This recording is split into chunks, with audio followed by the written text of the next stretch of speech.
My name is Bryce. And I'm Parker. And we are a band called Knox Holloway. We put out an EP recently that we made in this house all in 1 week. And we decided to sit down and talk about them. We're going to go song by song. And this one is called Figure 8. Yeah, so this is the day after we made Mako. Yeah, 4-song EP. First song was on Monday. Second song was on Wednesday. Yep.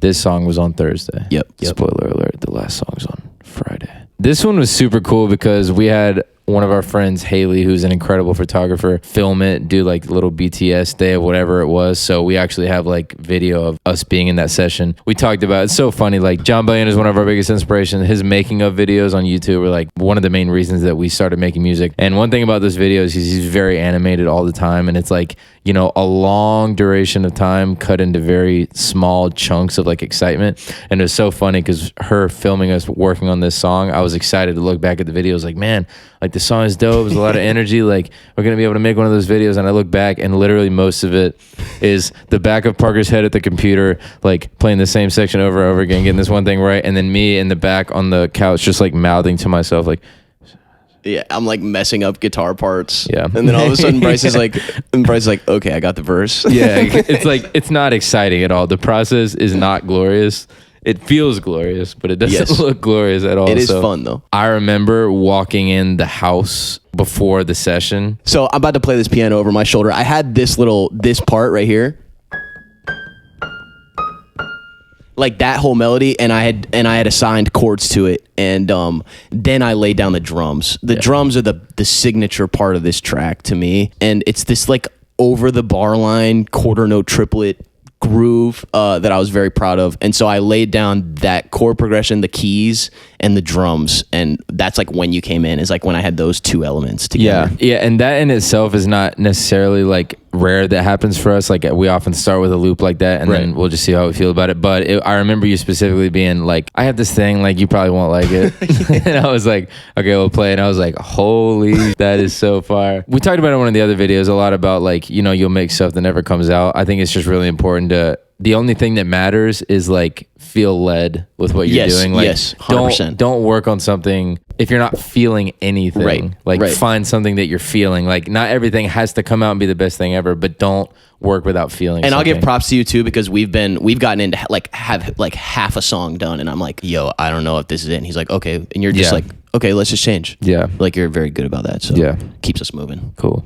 Thanks. I would say lyrically, this is probably the most accessible. Yeah, and that's something that I've tried to get better at for a while. Like we've tried to find the balance between like needing to scratch your own itch of like these words need to be the craziest words anyone's ever heard, and like wanting a lot of people to be able to appreciate what you're saying. I feel like that's how you build a reputation and a fan base, is like you have the thing that appeals to a lot of people, and then you supplement it with these small specific things that less people might like, but if they like it, they'll love it type thing. And what I would say about what you're talking about, word choice and poetry versus accessibility, is that's part of our brand now. It's like some of those word choices, and like, oh my gosh, who else would say that, you know? Yeah. First line, I love it because it's, the tagline ends up being like turning a figure 8, which makes the infinity sign. Live, laugh, love. But the first line is, so what does infinity mean? So it's just cool. Right off the bat, we don't normally do that, like pull the title from like a very, or actually no, we did that in we have done that song too. So we did it twice on this EP, but we usually don't say the title very early. But starting off with just like, so what does infinity mean? Like this broad idea. It's something I didn't believe until now. Picturing you in his heart to keep all the sentiments clean. Could this be it? Have the searchlights found their mark? Basically, like this idea of like, what does it feel like when you actually find forever type thing?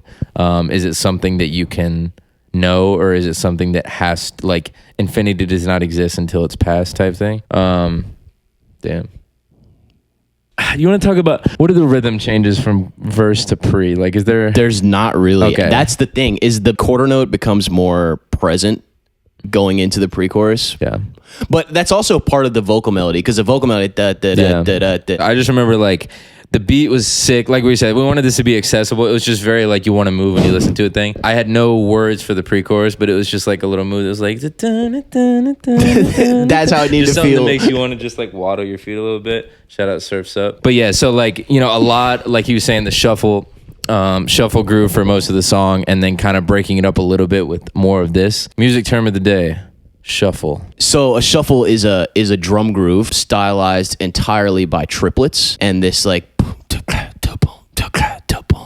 or like unrelenting swung rhythm, and then the rest of the song is all in that triplet grid. We've been wanting to make a song like that forever. Just makes you want to move. So again, these are more accessible lyrics, so I'm not going to go word by word because it's really not that novel, but the tagline is you'll be my love like turning a figure eight. So it's basically just like, you know, we'll be in love forever type thing. So a little more on the simple side. It feels really big, really colorful, and we actually, these covers we'll talk more about later, but the covers I'd say hand painted, is literally splatter paint. Like my girlfriend told me not to do this because she thinks this is how like children paint, and it's true, they do just throw paint, but these colors are what this song looked like to me. It's just very like all encompassing, very huge. It makes you want to move. Feels like you're kind of like in a club type thing. We should talk about the bridge too, because that feeling that when you're doing your dance for the pre-chorus, that the just bridge extend. I said I think we should keep the chords. Yeah, and you were like, you did what we didn't keep is in the song, which is the crazy thing about the bridge is it is F minor, the chord the whole time. The bass just boom, boom, boom, boom. We like stripped away that chord structure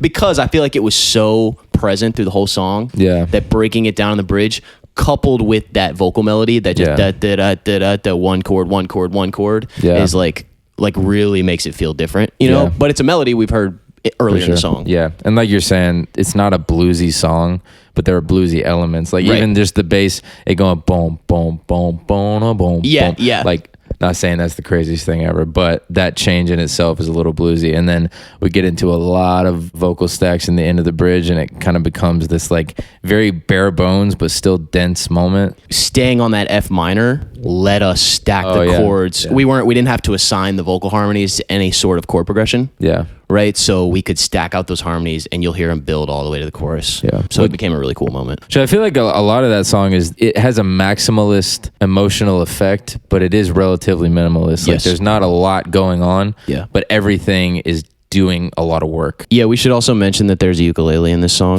Oh yeah. I forgot there's ukulele in this song. You were pretty excited about putting a ukulele in it. Now that the song has been out, I will say I think it's too loud in the mix. So I know you won't like to hear that, but the hardest thing about mixing, I think, is that we know, and I say he's mixing it, but you know what I'm saying? We know every single thing that's in the song. 100%. I remember one of my friends talking about that song Melt Clocks from a while ago. We just turned the yelling. The yelling or ad-lib up a little bit, and he was like, oh, I love all that stuff you added. What you're saying is mixing ourselves can let some bias in. Yeah, and for so sure. I just think it's funny listening to it now. I'm like, I wish the ukulele were down like a little bit, but I'm probably the only person that knows it's there, or we're probably the only people that know it's there. True, so. Exactly. Trying to incorporate ukulele into non-ukulele songs is something that we're definitely trying to do more. I personally think ukulele is going to have I don't even want to say renaissance because I feel like it never had it like a true moment. Jason Mraz and Vance Joy definitely gave it a moment. Reggae and ukulele are going to have their moment. I think so, just saying it now.